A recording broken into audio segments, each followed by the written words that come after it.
First thing first, Ms. Natalia, today numbers of drivers did demonstration and asking several questions several requests to the government. From expecting more concern to the driver in the justice to making the same standard of pricing. What do you think about that?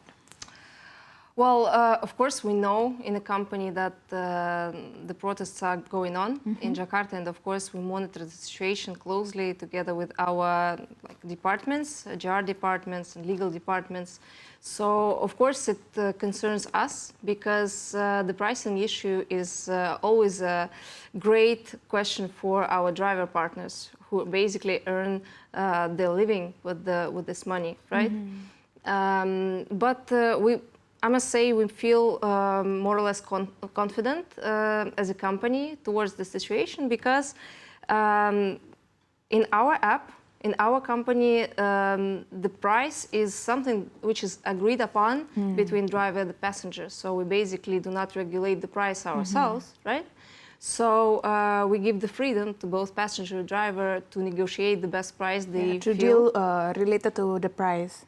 Exactly. So we know that the price which is there in our app is favorable for both passenger and the driver. So that's why we feel that it could be kind of the best tool for our driver partner to earn the needed amount to sustain the life. Yeah. But from your point of view, is it possible to each application to have the same standard of pricing?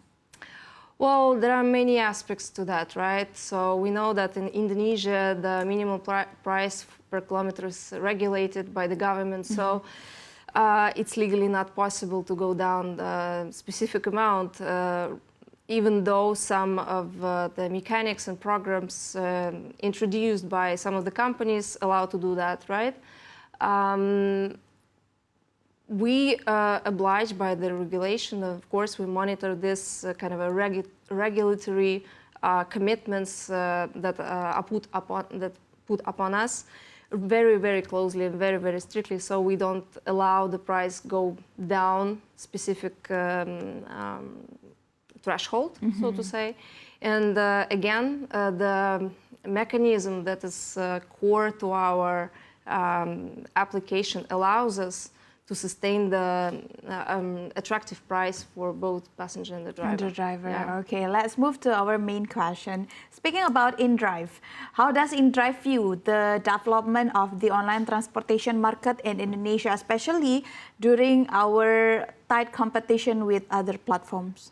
Well, I must say that Indonesia is one of the most interesting markets for ride-hailing whatsoever.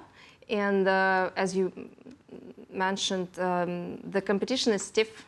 There are many, many players fighting for each and every transaction, providing subsidies to both of the marketplace sites. It means that given that the market is going to grow, and we know that it's going to grow not that fast as it was growing after the COVID, right? But still, this is a growing market. There's still a kind of a room for expansion for everybody. So, well, it's going to be interesting couple of years to come for everybody who's in the market and for everybody who's using or earning with the applications. Okay, so what is actually the challenge of the company other than the competitors, and how do you deal with these challenges? Well, as I said, competition is stiff, competition is hard, and well, we see some of the companies who are incumbents to this market, right? So there's a challenge number one, I must say, for our development. The second thing is that Indonesia is huge, right? Geographically, that's a huge area, very diverse. We have Jakarta, which is a great metropolis. We have other big cities like Medan, like Surabaya, etc., etc. So the density of population is different, right? Then we have really kind of a small populated cities, and those are all different markets, and they need different approaches.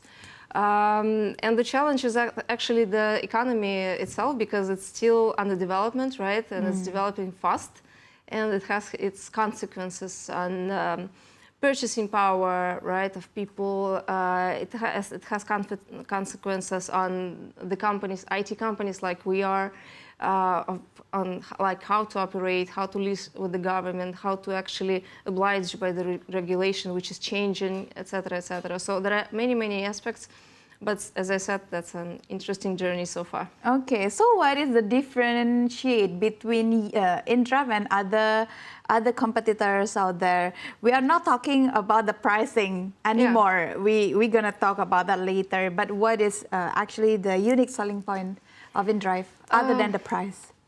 I believe that we're 100% different to any other ride-hailing in the world, so to say, because this negotiation feature, which is the core to our product, is something that makes us 100% different when you compare us to other ride-hailing present in the Indonesian market or the biggest ride-hailing in the world, which is Uber, right?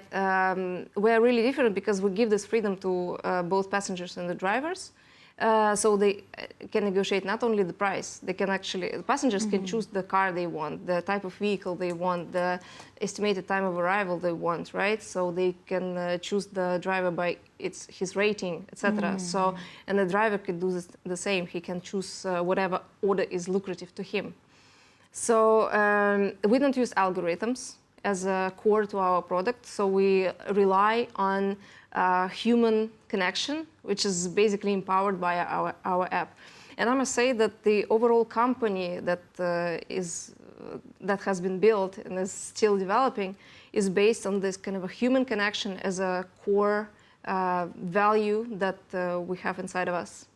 Okay.